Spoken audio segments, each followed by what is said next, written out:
my top tip for 5 is acceptance. At 5, you want your kid to have friends and you want him to be the same as everybody else, but every kid, even though it is a cliche, is different, and they're all going to learn differently and like different things and be good at different things, and you've just got to find what your kid likes. We read every night before we go to bed. It started way back, but I read and now I get her to read a page and then I read a page, so slowly making her the master of the bedtime read. Introduce the kids, because they are at a good age to learn new skills. Introduce them to these new skills. Give them the opportunity to learn them, but don't force them. My advice in the primary years is you will get to school on time. And if you don't, you know what, it's not the end of the world. So don't stress too much about that, because it can be quite a stressful time in the morning, you know, when you've got a deadline.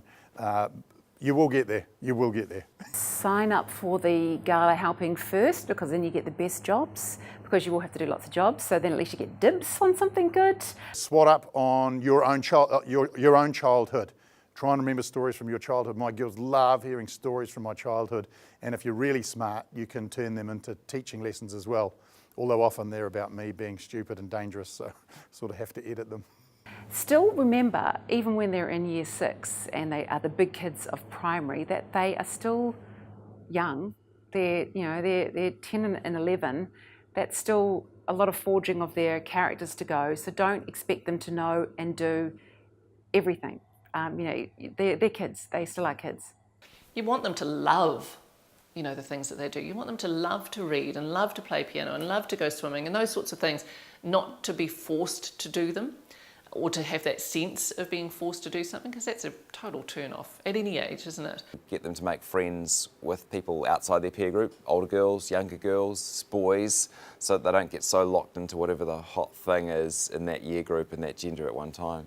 My advice would be to get in there and just to see what's happening, because you know your kid, and if you see your child in an environment which is not working for them, you can change it, and because what they experience at school will affect how they are at home, which will affect your whole family. So don't think it's not your right to be able to get in there and just observe what's going on.